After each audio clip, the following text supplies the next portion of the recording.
Ladies and gentlemen, the Prime Minister and the President are here. Please be seated. Questions and answers, English only. I repeat, English only. Thank you.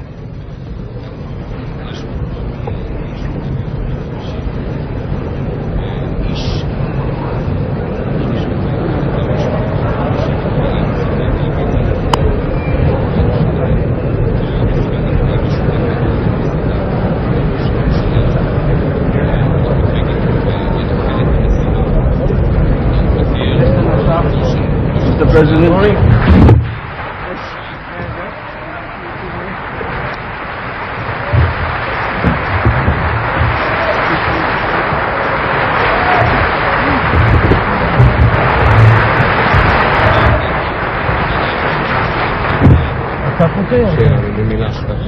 ההודעה היא של כאן, אני מציע שאומר על כללי האירוע, שעד אני פותח, רק בזה אני אפתח, שמצריך להיות הראשון.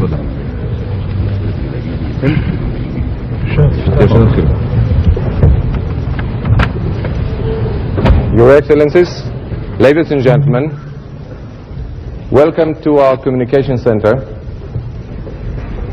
The press conference will be opened by the Prime Minister of Israel, and after the President of Egypt will make his remarks, you are allowed to ask your questions.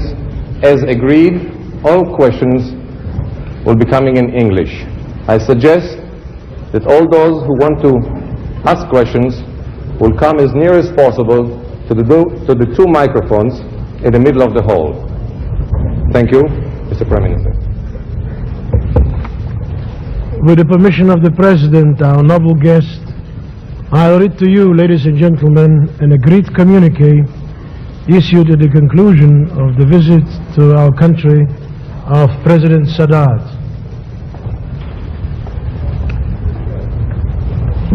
And this is the agreed communique. In response to the sincere and courageous move by President Sadat, and believing in the need to continue the dialogue along the lines proposed by both sides during their exchanges and the presentation of the positions in the historic meeting in Jerusalem, and in order to enhance the prospect of a fruitful consummation of this significant visit, the government of Israel, expressing the will of the people of Israel, proposes that this hopeful step be further pursued through dialogue between the two countries concerned, thereby paving the way towards successful negotiations leading to the signing of peace treaties in Geneva with all the neighboring Arab states. Thank you for your attention, ladies and gentlemen. Thank you, Mr. President. Thank you.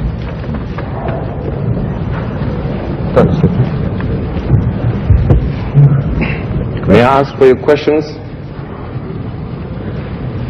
Mr. Simmons. Mr. Prime Minister, have you received an invitation to go to Cairo, and if so, when will you go?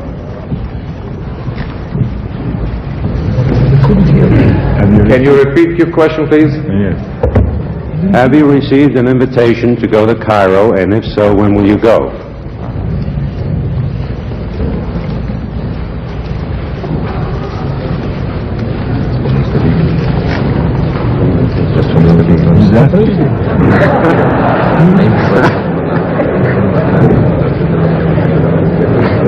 The gentleman started this question with saying, Mr. President, I'm only a Prime Minister, I'm not President.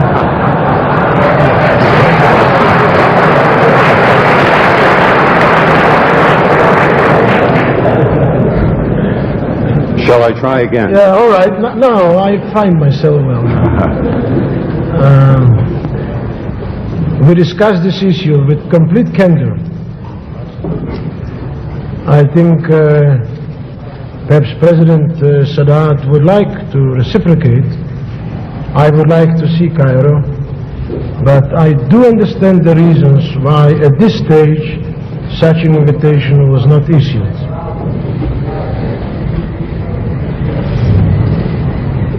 I repeat, I do understand the reasons why at this stage such an invitation was not issued. I would like to say, I do hope to visit Cairo, Mr. President. I have a question both for the Prime Minister and for the President of Egypt. In addition to agreeing in principle that the dialogue between the two countries will continue, did the two of you, during the course of President Sadat's visit, work out specific practical details for the continuation of this dialogue even before the Geneva Peace Conference?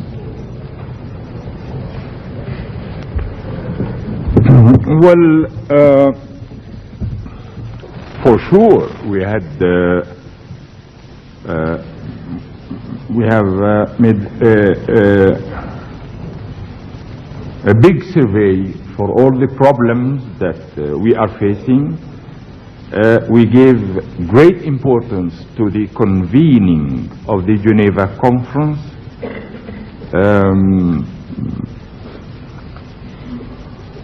But not more than this. The time was so short. Mr. Kittal, please. Excuse me, I also like Prime Minister Beygen, please, to respond to that. Once again, I didn't get it. Mr. Mezels. Yes, sir. One question at a time. I didn't get an answer, sir.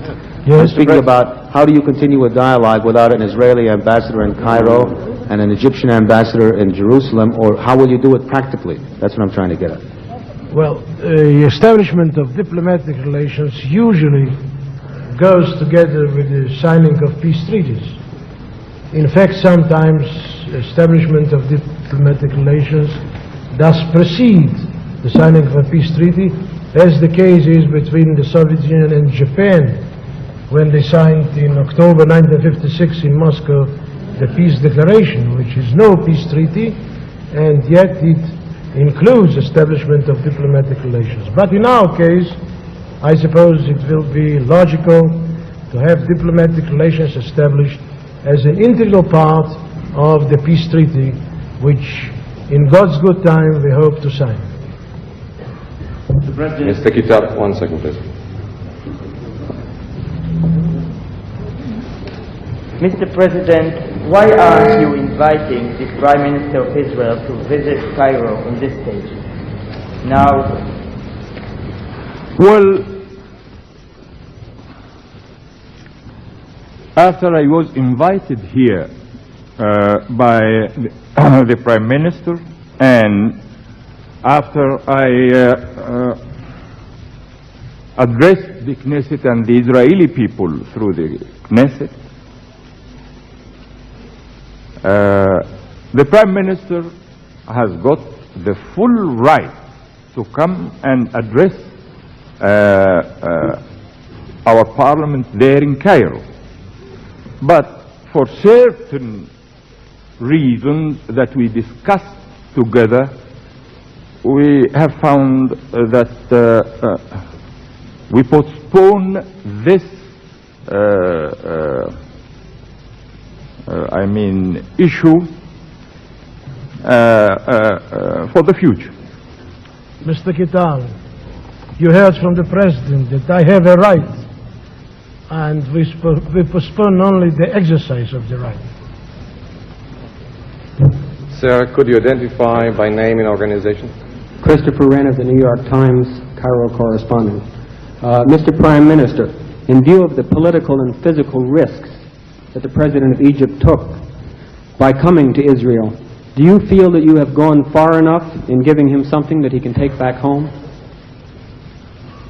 I suppose you said President, and you want me to answer. I said Mr. Prime Minister. I was speaking. Excuse me, but I heard President. All right. I said Mr. Prime Minister. Excuse me, my fault. We appreciate very much the courage of the President of his decision to come from Cairo to Jerusalem. We did our best to make his stay enjoyable. I think he enjoyed his stay. And we had a frank discussion, both in public, from the platform of the Knesset, of our parliament, and in private. It's not a matter of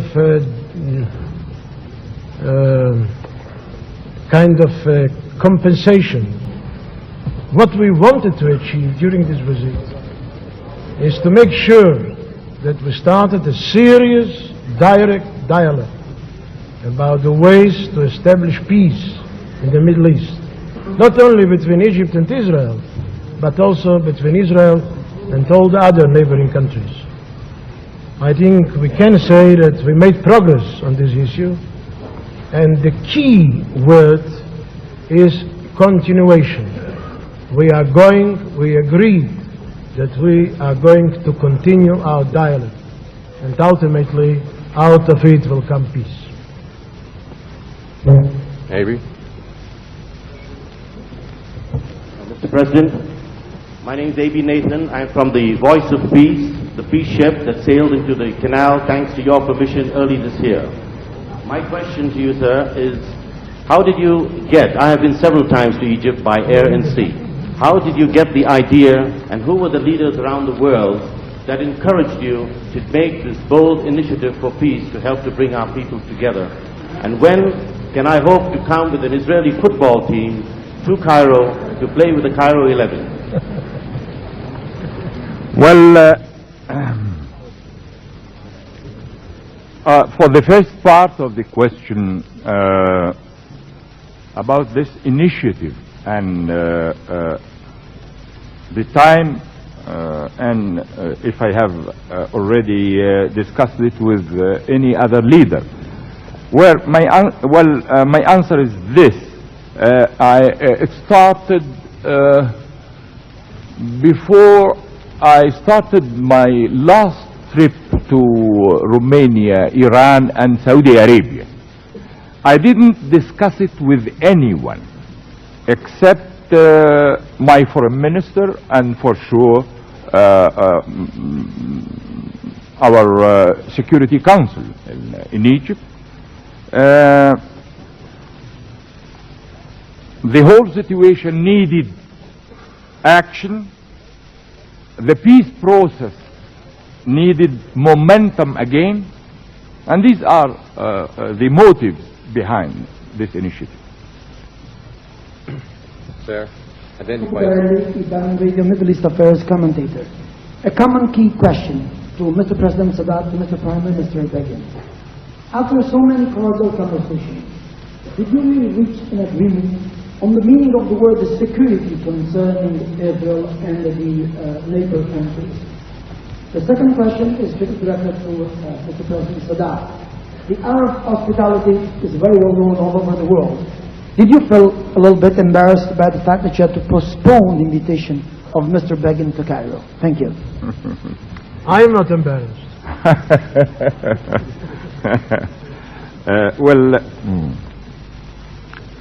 The first question about security. Security. You reached an agreement on the meaning of security. Well,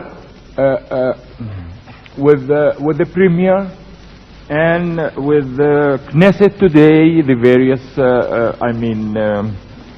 parties, we agree upon the principle, upon security. We agree, but the meaning of security, we differ on it. I think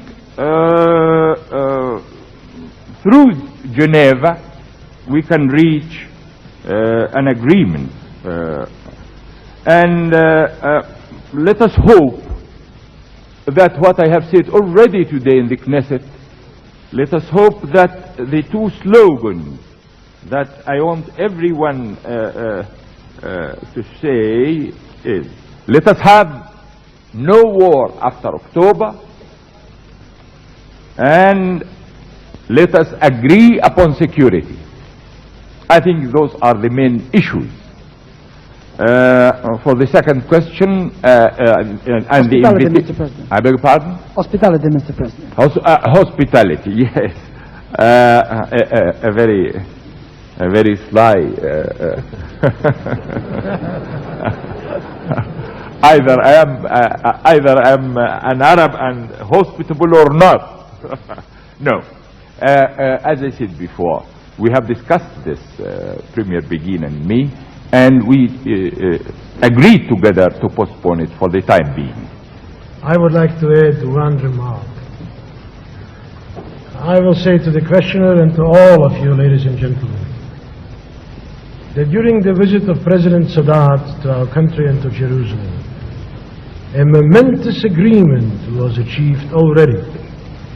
Namely, no more war, no more bloodshed, no more attacks, and collaboration in order to avoid any event which may lead to such tragic developments. When I addressed directly the Egyptian people, I said, let us give a silent oath one to another. No more war, no more bloodshed, no more threats. May I say that that mutual pledge was given in Jerusalem.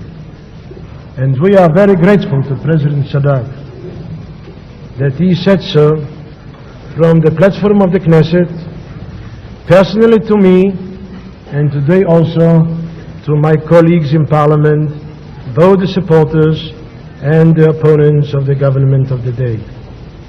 It is a great moral achievement for our nations, for the Middle East, indeed for the whole world. Mr. Hamdi Fuad from Al-Aram. Prime Minister, according to your communique, your joint communique, we can't hear you. According to the joint communique, it is understood that the dialogue is going to be resumed. How it is going to be resumed, where, and if there will be any place for the Palestinians to participate in this dialogue now or later on in the Geneva Conference. In the Geneva Conference, a proper representation of Palestinian Arabs will take place. We agree on it. As far as the places in which the dialogue will continue, believe me, President Sadat and I know some geography.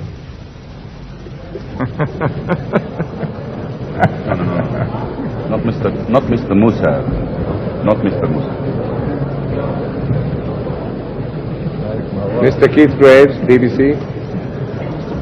Mr. President, as you prepare to leave Israel, do you have a message for the people of Israel with whom you are, after all, still at war?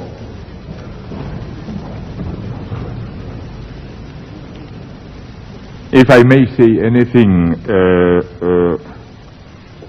through you to the peoples of Israel, I must say this, that I'm really deeply grateful for the very warm welcome and the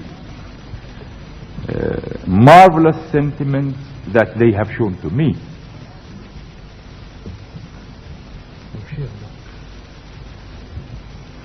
Mr. Segev.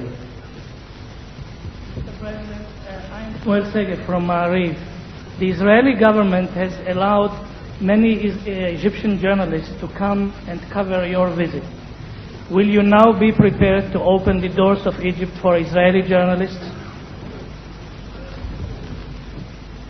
When Mr. Beygen visits us, for sure you will be coming.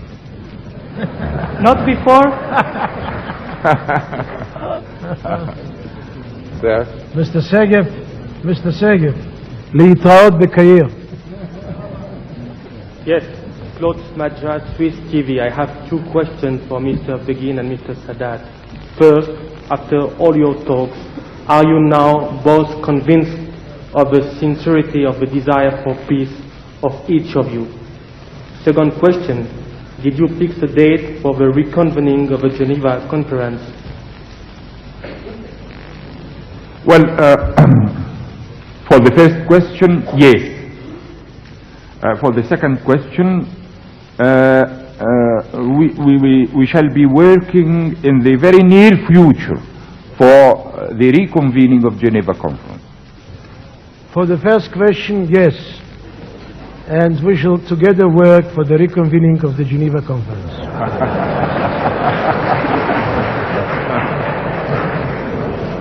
One second. Sir? We can't hear you. We can't hear you. Talk to the mic, please. Grow United Press International. Mr. President,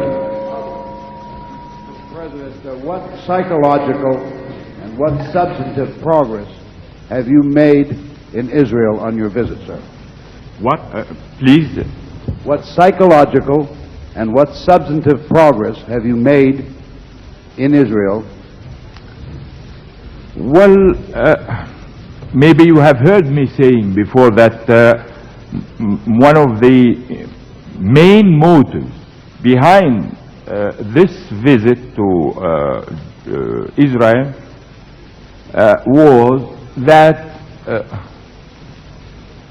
to give the peace process new momentum and to get rid of the psychological barrier that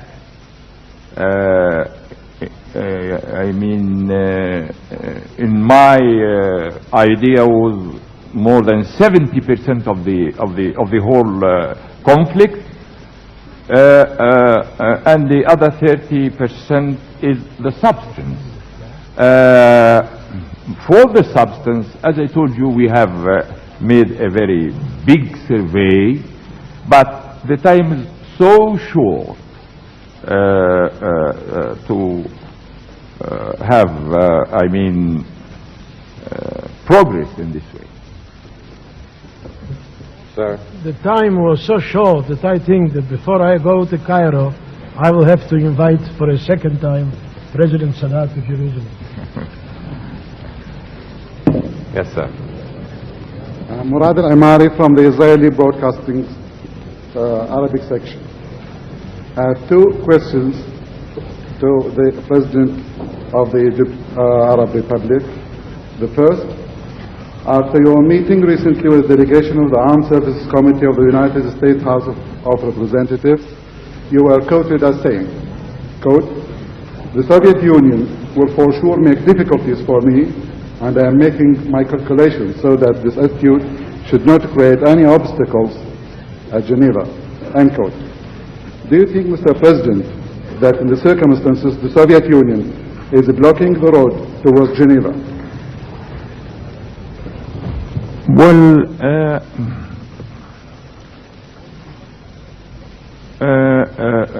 you must have heard of the communique that was issued by the Soviet Union and the United States for the convening of Geneva Conference. What I have told the committee you mentioned is this, that my relations with the Soviets are strained, and it appears that whatever I do doesn't go to their liking at all. For instance, the visit here also and their comments doesn't go to their liking at all. I fear that the same attitude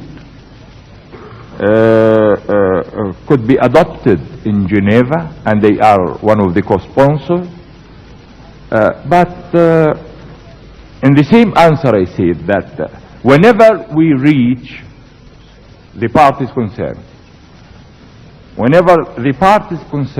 reach an agreement, and no one, either it is a big power or a small power, can prevent us from fulfilling this as much as we have agreed upon it, the main parties concerned. October, Egypt agreed to a joint venture with the blacklisted U.S. Ford Motor Company. Mr. Mohammed Mahgoub, head of the Arab boycott of Israel, attacked the government of Egypt. Don't you think, Mr. President, that the time has come to put an end to the boycott committee? Well, I have an idea on this. I consider all these are side issues.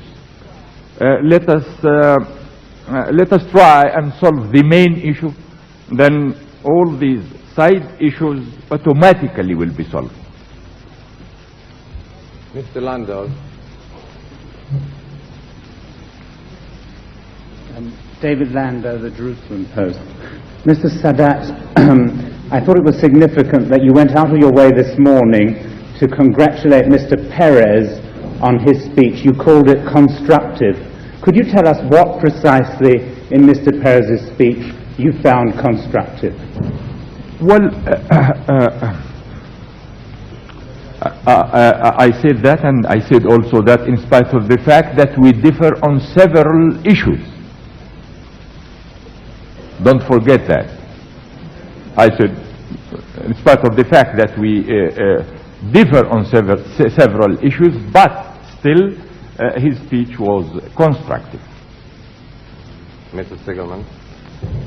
Victor? My name is Victor Siegelman. I'm representing the Paris Nouvel Observateur. I'm sorry I have a very bad voice. You repeated several times this morning in the Knesset that whatever happens again between Egypt and Israel, the solution will be sought for not through war. My question is, does this repeated statement annul, does it destroy, finish, annul your previous statements in Egypt? Does it? Does it finish, cancel? Does it cancel? Cancel? Your previous statements, many times repeated, which were that if you cannot get back the occupied territories through diplomatic means, you will get them back through force of war. For sure, I must tell you quite frankly that I'm issuing this after I made my visit here, and in the same time when we are preparing for Geneva. Well, after we had this new spirit and this new momentum, let us agree that whatever happens between us, we should solve it together through talks rather than going to war. Because as I told you, really I was very deeply touched when I saw the children, the Israeli children hailing me here. The Israeli woman, really,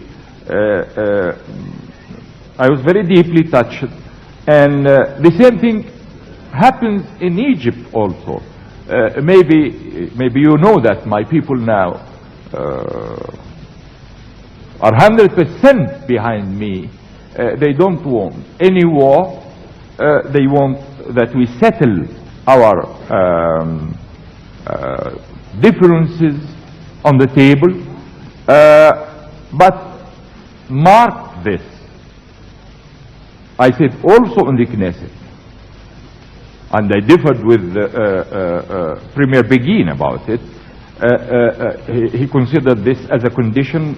I said that the issue of the withdrawal from the occupied territories should not be even put on the table, except for the details of it, not as a principle. We differ on this, but when I made my statement, this is behind it. This is will be automatically in Geneva negotiated and decided. Sir? From the Arabic section in the TV, the Israeli TV.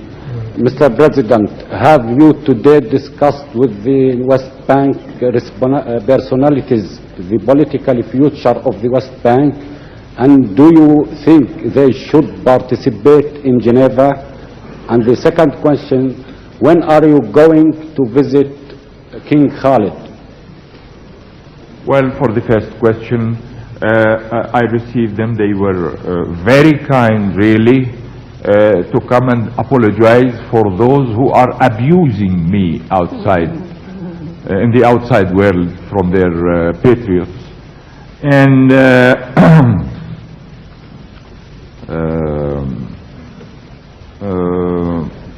this is only, and believe me, really, I was very happy and elated when I prayed yesterday in Al-Aqsa, and I met with our Arab citizens. I was very happy and elated, really, regarding their representation. Well, I shouldn't say anything in this, because the Palestinians should decide among themselves for this. About another question, Mr. President. About the visit of Saudi Arabia. Whenever there is any issue that needs anything, we have very close contacts together, and whenever there is any need to discuss anything, I may go at any time, or King Khalid may come to Cairo at any time. We don't have protocols and so between us. Morris? A question to President Sadat. Can you identify yourself, please? Morris Carr, Israel Features.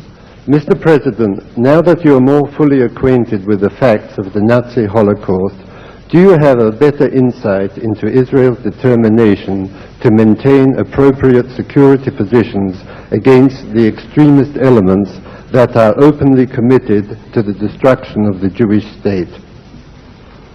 I don't. I can't get you.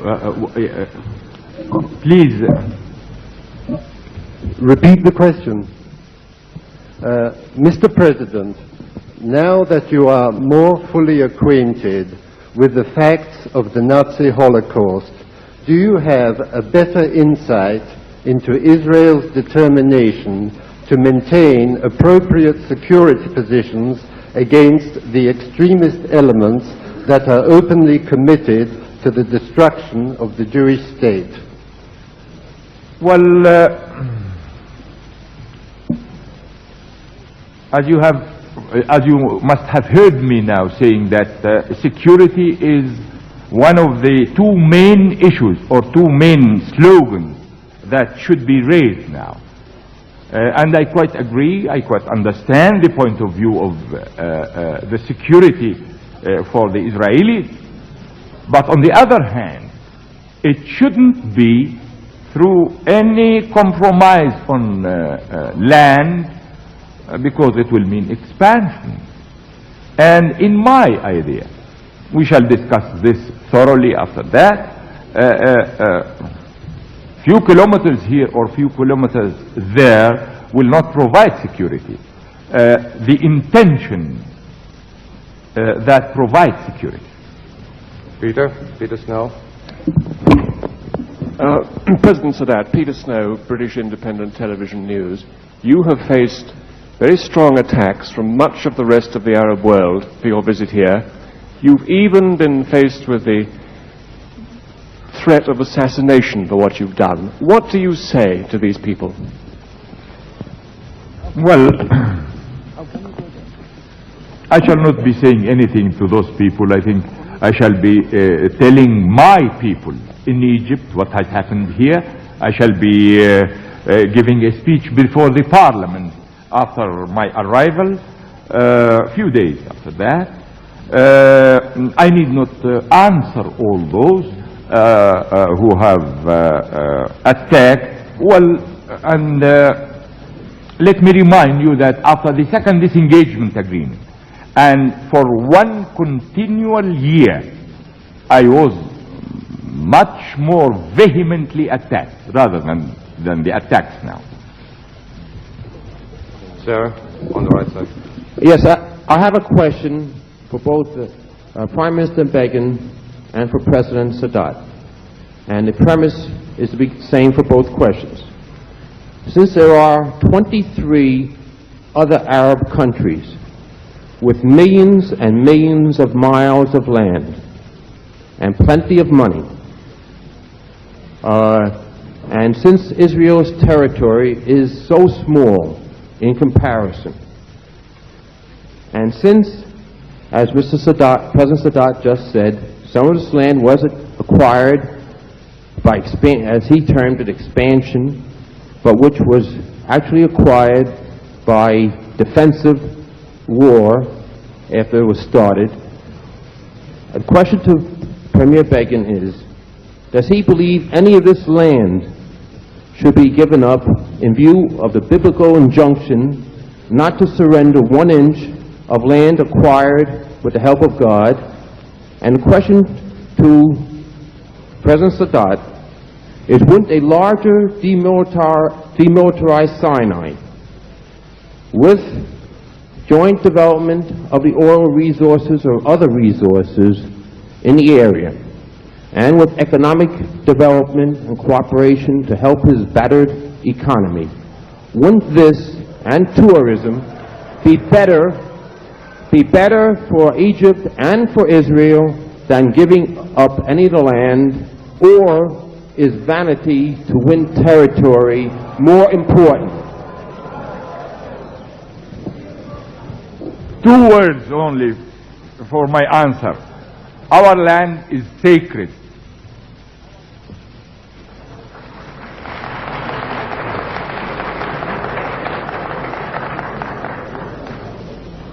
My friend, if you asked me a question about security, I will explain. No, the question was about territory, sir, not security. Would you please allow me to reply? Okay. Thank you for your permission.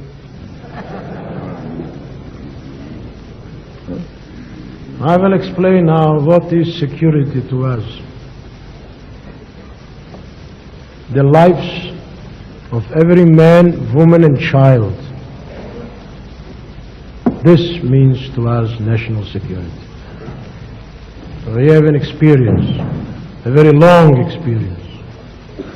In 1 generation we lost 1/3 of our people, and in this country 11 times we had to defend ourselves against a repeated attempt to destroy us.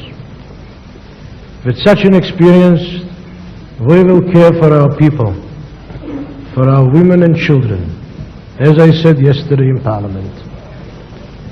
And I think that on this we have almost a complete national consensus, with the exception of one party, the Communist Party, which is completely subservient to Moscow. This is the consensus by the overwhelming majority of our Parliament, whether in coalition or in opposition. And this is going to be our attitude during our negotiations. Of course, I can respect a statement made just now by President Sadat. Our land is sacred. And because I respect that statement, may I say, our land is sacred. Thank you very much. The only question is really whose land it is. Excuse me. 1 second. 1 second, please. With my language here. One second. Please. 1 second, please. Sir. Gentlemen of the press, we have got...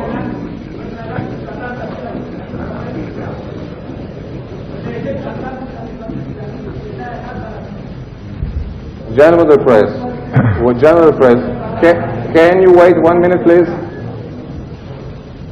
We've got time for very few more questions.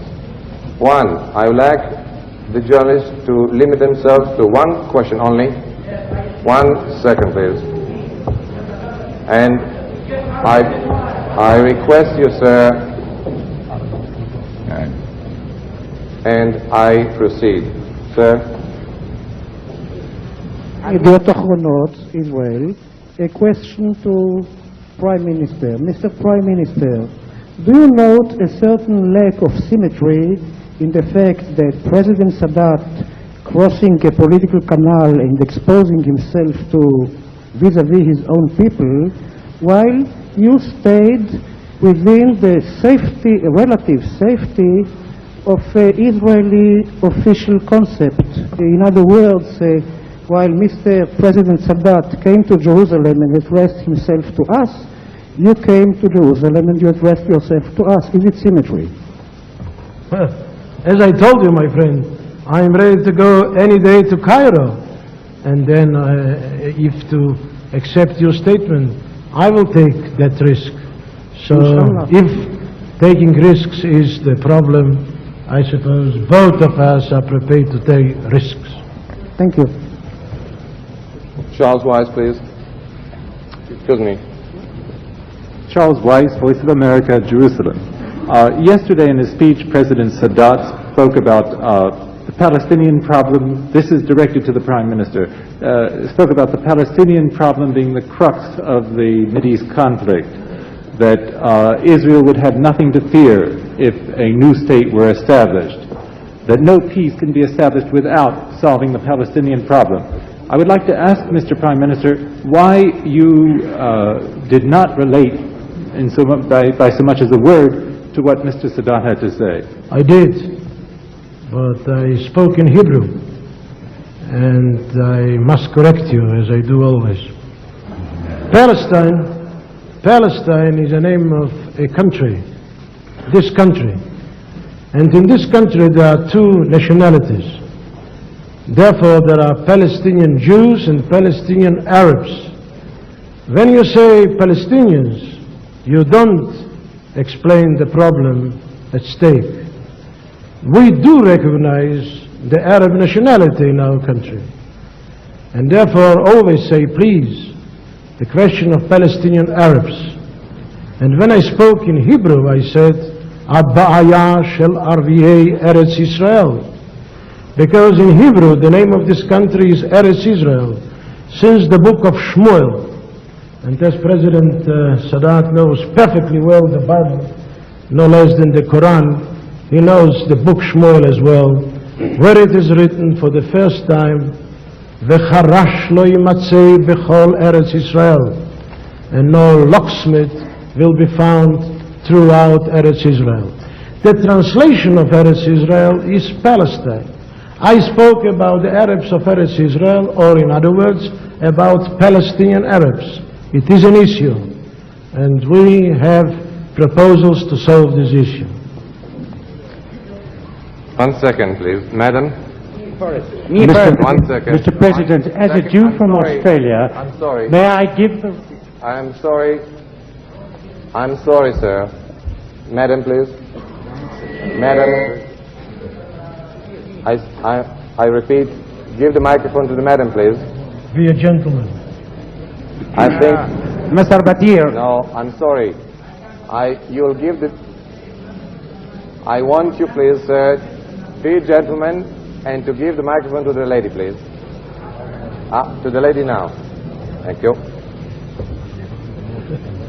Mr. President, do you have any plans to meet with the President Assad and maybe persuade him to join your Mubadara? From time to time, you know, we meet in the Arab world and among our colleagues in the Arab world. I was asked in Damascus, when I visited Damascus before I came here, that did President Assad try to put pressure on me not to complete this visit. I told them, no one put pressure on the other. This is our way. Gentlemen, ladies and gentlemen, we've got time for 2 more questions. You, sir, 1 second. You'll get it. All right. 1 second. You'll get it. Nothing, Greg. All right, please. سيادة الرئيس الحمد لله على السلامة. السؤال بسيط. ألف حمد لله على السلامة هنا وفي مصر. I speak with my language, please. سيادتك قبل ما تكون زعيم مؤمن كنت صحفي حر جدا. النهارده في ناس كتير يقول لك الصحافة بتزودها حبتين. إذا كان قعدنا 10 سنين وأكثر وشعبنا عظيم جدا، فهل يا ترى إمتى نتأخر؟ هنا في جسور يا ريس مفتوحة. لازم يشوفوا شعبنا الطيب النبيل العريق يقعدوا معانا، يبقى في هنا جسور يا ريس مفتوحة ولو يعني زيارات محددة، وبعدين يرجعوا يتكلموا عننا، يكون في مبادرة للتعايش يا ريس عشان يفهمونا أكثر وأحسن وإحنا في طريقنا للسلام. وربنا يديك الصحة يا ريس. معلش شكرا. كل ده احنا اتكلمنا فيه، والشيء الاساسي النهارده ان احنا نروح جنيف الاول، وبعدين كل ده بيجي اوتوماتيك طبيعي يعني.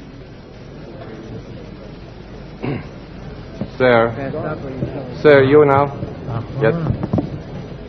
Mr. President, I come from Australia, which last week was a much shorter distance than your visit, I think, from Cairo. May I ask you this? Since you've been here in the last 24 hours, do you feel that we are closer, you are closer to reconciling the just rights and needs of the Israeli people and the just rights and needs of the Palestinians? I'm sure of the fact that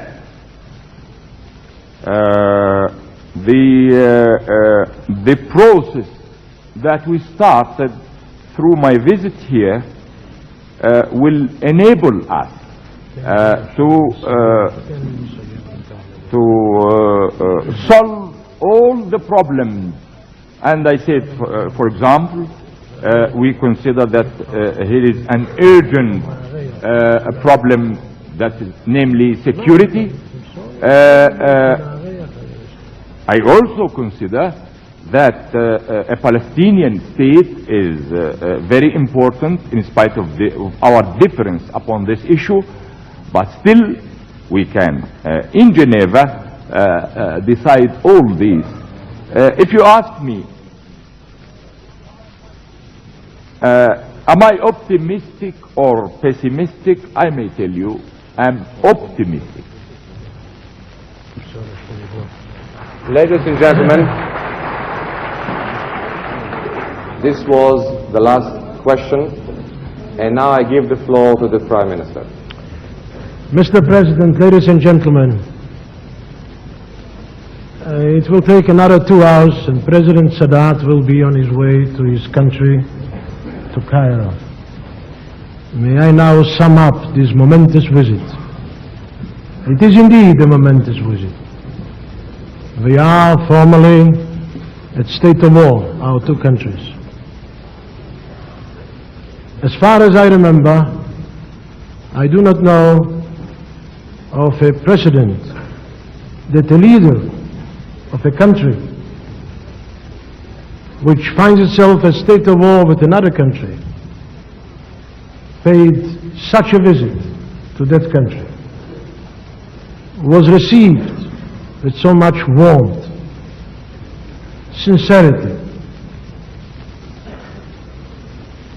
The reaction was positive in the government, in parliament, but first and foremost amongst our people. We drove, President Sadat and I, several times together. We have seen our people on the streets, in the thousands, men, women, and little children. And all of them greeting the President, taking him to their hearts. Our children waved both flags, the Egyptian flag and the Israeli flag. I wish, with your permission, Mr. President, to express my sincere hope that the day is not too far when Egyptian children will wave the Israeli flag and the Egyptian flag. This visit is a real success for both countries and for the cause of peace.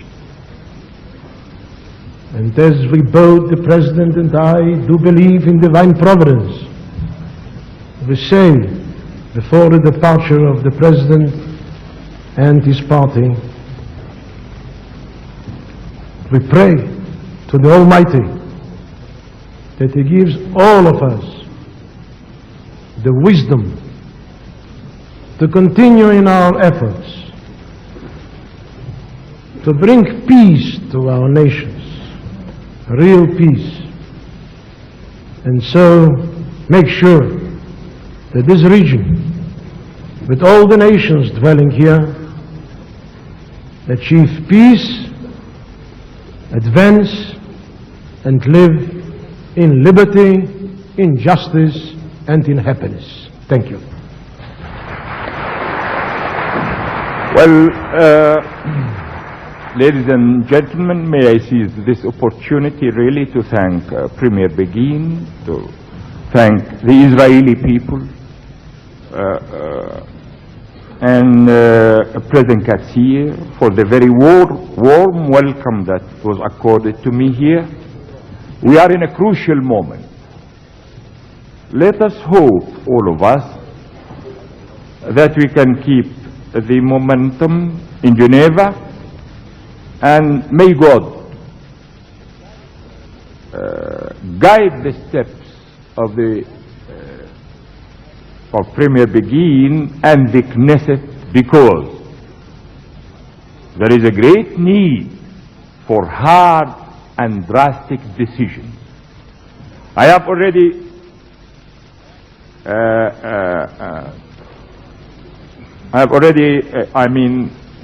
took my share in my decision to come here, and I shall be really looking forward for those decisions from Premier Begin and the Knesset. All the best wishes for my friend Premier Begin and his family, and all my deep gratitude to the Israeli people whose welcome I shall never forget. Thank you.